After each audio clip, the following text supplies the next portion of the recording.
ബിരിയാണിയേക്കാളും വളരെ നല്ല പടം. ഇതൊക്കെ IFFK ആൾക്കാർക്ക് ഇഷ്ടപ്പെടുന്ന പടമാണ്. ഒരു IFFK മൂവി പോലല്ല, വലിയ ലാഗും അങ്ങനൊന്നും ഇല്ല. സമൂഹത്തിൽ നടക്കുന്ന ഒരു കാര്യം വളരെ നേരെ ചൊവ്വെ അവർ അഡ്രസ് ചെയ്തിട്ടുണ്ട്. Welcome back from the director of biryani. Reema Kallingal നായികയെത്തിയ theatre director by Sajin Babu. അപ്പോൾ കണ്ട ഈ ഓഡിഷനോട് എങ്ങനെ ഉണ്ടായിരുന്നു റിവ്യൂ എന്ന് ചോദിച്ചു നോക്കാം. തിയേറ്റർ സിനിമ കണ്ടവരൊക്കെ നിങ്ങളുടെ റിവ്യൂ ഒക്കെ കമന്റ് ചെയ്തേക്കുക. നേരെ റിവ്യൂലേക്ക്. സിനിമ നല്ലതായിരുന്നു ബ്രോ.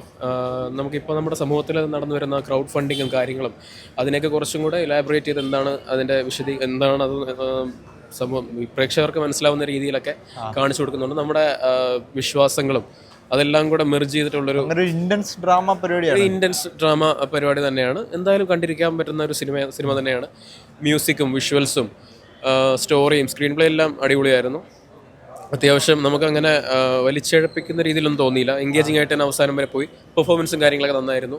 റീമ കല്ലിങ്കലിൻ്റെ ആണെങ്കിലും പുള്ളിക്കാരത്തിയുടെ ഞാൻ മറ്റേ അമ്മയുടെ പേര് എനിക്ക് അറിയില്ല, അത്യാവശ്യം നന്നായിട്ട് തന്നെ പെർഫോം ചെയ്തു. നല്ല പോലെ തന്നെ പോയി. അവസാനം വരെ എൻഗേജിങ് ആയിട്ട് തന്നെ പോയി. കൊള്ളായിരുന്നു. നല്ല ടീമിനുള്ളൊരു മൂവിയാണ്. സീരിയസ് ആണ്, പക്ഷെ കണ്ടോണ്ടിരിക്കാൻ നല്ല രസമുണ്ട്. നല്ല രീതിയിൽ ചെയ്തിട്ടുണ്ട്. സീരിയസ് സബ്ജക്റ്റ് ആണ്. പൊതുവെ ഒരു അവാർഡ് ഫിലിം ഇതാണ് നമ്മൾ പ്രതീക്ഷിക്കുന്നത്. ഇല്ല, അവാർഡ് ഫിലിം അല്ല, കൊമേഴ്ഷ്യൽ പടമായിട്ട് തന്നെ നമുക്ക് കണ്ട് രസിക്കാന്നുള്ള പടം തന്നെ. കുഴപ്പമൊന്നുമില്ല. അവാർഡ് പടത്തിനെ ഗണത്തിൽ പെടുത്തരുത്. നല്ല പടമാണ്. ബിരിയാണിയേക്കാളും വളരെ നല്ല പടം. ബിരിയാണി നല്ല പടമാണ്, പക്ഷേ ഇത് അതിനേക്കാളും നല്ല പടം. ഒരിക്കലും നമ്മളൊരു നോർമൽ കൊമേഴ്ഷ്യൽ മൂവി ഒരു അടിപിടി അങ്ങനെയൊന്നും എക്സ്പെക്ട് ചെയ്യരുത്. ബട്ട് ഇതൊരു ട്രൂ ഇവന്റ് ആണ്. അതിനെ ബേസ്ഡ് ചെയ്തിട്ടൊരു മൂവിയാണ്. റിമയുടെ ആണെന്നുണ്ടെങ്കിൽ ഇതുവരെ ചെയ്ത ഒരു സോഫ്റ്റ് ടച്ചിനെക്കാളും ഭയങ്കര ഒരു റഫ് ആയിട്ടുള്ള ഒരു ബോൾഡ് ലേഡിയുടെ ഒരു ക്യാരക്ടറാണ്. ബ്രോ, ഈ ഡയറക്ടറിന്റെ മുമ്പത്തെ സിനിമ വെച്ച് നോക്കുമ്പോൾ ഇത് ഒട്ടും ലാഗും കാര്യങ്ങളൊന്നും ഇല്ല. കിട്ടലും ഫാസ്റ്റ് ആയിട്ട് പോകുന്ന ഒരു കൊമേഴ്സ്യൽ മൂവി പോലാണ് എടുത്ത് ചെയ്യുന്നത്. ഒരു IFFK മൂവി പോലല്ല, വലിയ ലാഗും അങ്ങനൊന്നും ഇല്ല. ഫാസ്റ്റ് ആയിട്ടാണ്. ഫസ്റ്റ് ഹാഫൊക്കെ പോയത് പോലും അറിഞ്ഞില്ല.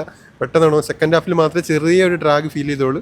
വേറെ ബ്ലാക്ക് മാജിക്കും എല്ലാ കാര്യങ്ങളും എല്ലാം കിട്ടിലായിട്ടാണ് അവർ ചെയ്ത് വെച്ചേക്കുന്നത്. മേക്കിങ് കാര്യങ്ങളൊക്കെയുള്ള, പിന്നെ ഒറിജിനലായിട്ട് ക്യാപ്ചർ ചെയ്ത സൗണ്ടും പിന്നെ ഫോണിലെടുത്ത വിഷ്വൽസും ഒക്കെ ഉണ്ട്.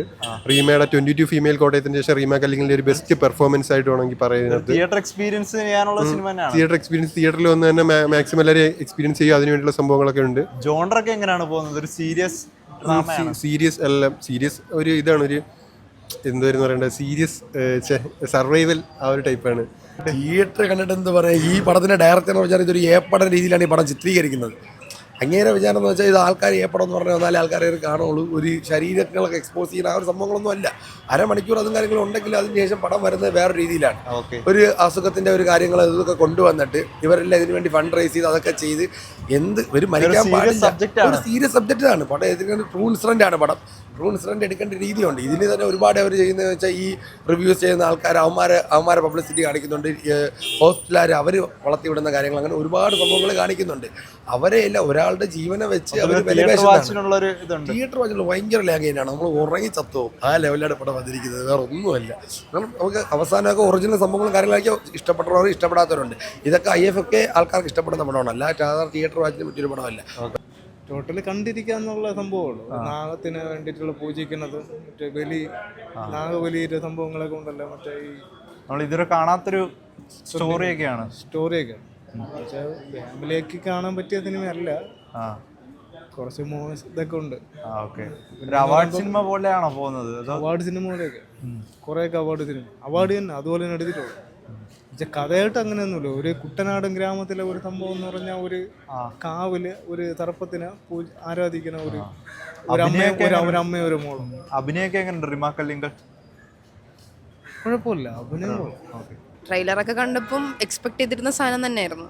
പിന്നെ എന്താ ഓഡിയൻസും നമ്മൾ IFFK ഒക്കെ പോകുമ്പം ഇരുന്ന് കാണുന്ന അത്രയും സീരിയസ് ആയിട്ടായിരുന്നു കണ്ടപ്പോൾ. ട്രെയിലർ കണ്ടിട്ട് ഈ പറഞ്ഞ പോലെ റീമ കല്ലിങ്കലിൻ്റെ എന്താണ് ആൾക്കാർ കണ്ടു ആഗ്രഹിച്ചെങ്കിൽ കയറുന്ന അതൊന്നും പ്രതീക്ഷിക്കേണ്ട സിനിമയിൽ.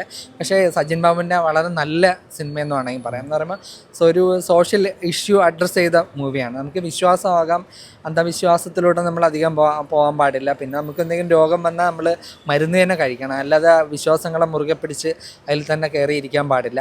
പിന്നെ നമ്മൾ കാണുന്നതാണ് ഈ പറഞ്ഞ പോലെ വലിയ വലിയ രോഗങ്ങൾ വരുമ്പോൾ ആൾക്കാർ സോഷ്യൽ മീഡിയയുടെ ശക്തിയും കൂടെ കാണിക്കുന്നുണ്ട്. സോഷ്യൽ മീഡിയയുടെ ശക്തി കൊണ്ട് പുറത്തുനിന്ന് ഫണ്ട് റൈസിങ് നടത്തി കോടിക്കണക്കിന് രൂപ ആൾക്കാർ ഫണ്ട് റൈസ് ചെയ്ത് പലരും രക്ഷപ്പെടുത്തിയ കാര്യം കാണിക്കുന്നുണ്ട്. പിന്നെ 10 കോടിയുടെയും 15 കോടിയുടെ മരുന്ന് വിദേശത്ത് നിന്ന് ഇറക്കുമതി ചെയ്ത് ഇഞ്ചെക്ട് ചെയ്ത് ആൾക്കാരെ രക്ഷപ്പെടുത്തിയ കാര്യങ്ങൾ സീരിയസ് സബ്ജക്ട് അവതരിപ്പിക്കുന്ന സിനിമയാണ്. ആണ്. പല സീരിയസ് സബ്ജക്റ്റുകൾ ഈ സിനിമയിൽ അഡ്രസ്സ് ചെയ്യുന്നുണ്ട്. ഇനി മതവിശ്വാസം വ്രണപ്പെടുത്തിയെന്നൊക്കെ പറഞ്ഞേക്കാം, എനിക്കങ്ങനെ ഒന്നും തോന്നിയിട്ടില്ല. നമ്മളെ സമൂഹത്തിൽ നടക്കുന്ന ഒരു കാര്യം വളരെ നേരെ ചൊവ്വേ അവർ അഡ്രസ്സ് ചെയ്തിട്ടുണ്ട്.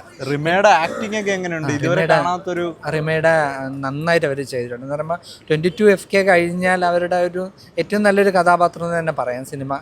സജിൻ ബാബുവിൻ്റെ മുൻപുള്ള 3 സിനിമയും ഞാൻ കണ്ടിട്ടുണ്ട്. ബിരിയാണി എനിക്ക് തീരെ ഇഷ്ടപ്പെടാത്ത സിനിമയാണ്. അതിൽ ഈ പറഞ്ഞ പോലെ അതിൽ കുറച്ചെങ്കിലും ആളെ കയറാൻ വേണ്ടിയായിരിക്കാം ഈ കനികുസ്തിയെ കൊണ്ട് അവരുടെ മാറടോ ഇതൊക്കെ കാണിച്ചിട്ട് അത് ആള് കയറ്റാൻ വേണ്ടിയിട്ട് ചെയ്തതായിട്ടാണ്. അല്ലാതെ ആ കഥയിൽ അത് കാണിച്ചില്ല എന്നും പറഞ്ഞ് അതിലൊന്നും സംഭവിക്കാൻ പോകില്ല.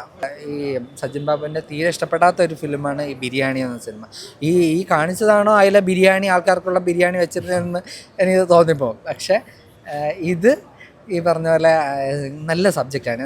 ഒരു പക്ഷേ ഈ പറഞ്ഞ പോലെ ആ ഇതിൽ ഇത് നമ്മുടെ കനികുസ്തി കാണിച്ചതുപോലെ ഇനി ആൾക്കാർ കയറാൻ വേണ്ടിയിട്ട് ഈ റിമാർക്ക് അല്ലെങ്കിൽ ടോപ്ലെസ് ആയിട്ടുള്ള ഒരു ഇത് ട്രെയിലറിലേക്ക് കുത്തി കയറ്റിയതാണോ എന്നൊരു സംശയമുണ്ട്. പക്ഷേ സിനിമ നല്ല ഫിലിമാണ് കേട്ടോ. നല്ല സോഷ്യൽ ഇഷ്യൂ അഡ്രസ്സ് ചെയ്യുന്ന നല്ല മെസ്സേജുള്ള സ്റ്റാർട്ടിങ് ടു എൻഡ് വലിയ ലാഗിങ് ഇല്ല എന്ന് തന്നെ പറയാം. പ്രത്യേകിച്ച് ആ ഫസ്റ്റ് ഹാഫ് വരെ വളരെ സ്പീഡിൽ സിനിമ നമുക്ക് യാതൊരു മുഷിവില്ലാതെ, പിന്നെ സെക്കൻഡ് ഹാഫ് ആകുമ്പം ആ സിനിമ ഒന്ന് കുറേ അങ്ങ് വലിയും. അപ്പോൾ പ്രത്യേകിച്ച് ഈ ആചാരവും അതിൻ്റെ കാര്യങ്ങളൊക്കെ കാണിക്കുന്നുണ്ടായിരിക്കാം. എന്നാലും സജിൻ ബാബുവിൻ്റെ ഒരു 4 ഫിലിം ഞാൻ കണ്ടതിൽ എനിക്ക് ഏറ്റവും ബെസ്റ്റ് ഫിലിം എന്ന് തന്നെ പറയാം. ഓക്കെ.